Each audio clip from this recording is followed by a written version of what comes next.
This would also, I only ate one bug today. I'm going to chat on ab gripping in a minute, but I'm finishing some stuff up. You've got the music in you.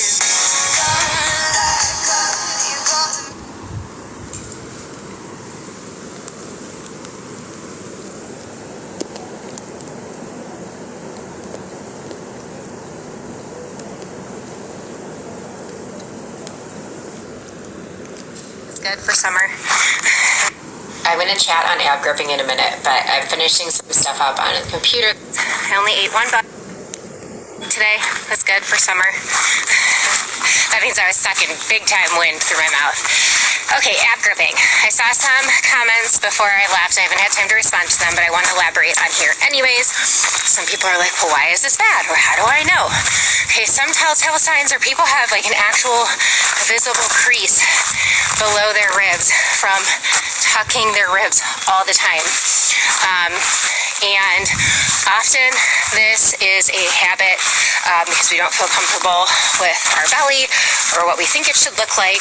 And so we're holding that tension in all day and we're breathing into our chest instead, because constantly squeezing here is going to restrict expansion of the ribs and the abdomen. And if you're holding tension in your abs all day, that is also creating tension in your pelvic floor. You should be able to breathe freely into your abdominal wall during most daily activities. This would also apply to those who are upper abdominant, which is the case in when you're trying to activate the core in an exercise, and instead of zipping from the bottom up, what happens is we are squeezing from the top down. And just like a tube of toothpaste or squeezing that balloon like I tried to show you, that will push pressure down at the belly and the pelvic floor instead of up and out. And so if you imagine that you're doing this with every single ab exercise, or you're doing this in crunches and sit-ups because you're not aware of it, those are like the reasons why all the exercises in the world will not like fix your belly pooch or your pelvic floor exercises if we can't cultivate, create, improve coordination and strength of the muscles from the bottom. So also that act of just very consciously and slowly thinking about how we expand on the inhale and not letting the ribs come in and really trying to tie into the pelvic floor in the lower core first. One more clarification on people who are wondering, like, what is wrong with ab gripping?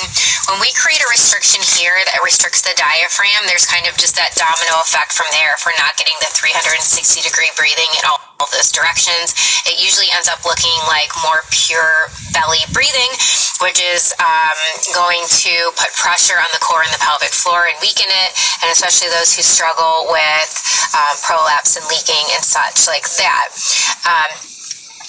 We need to breathe into the diaphragm in all directions for the pelvic floor to also get that reciprocal change with that. So if on a daily basis we are not doing that, then on a daily basis we are not accessing our pelvic floor uniformly, and so things like tightness and restrictions that then become a chronic thing, become other muscles chronically compensating, become chronic postures, so on and so forth.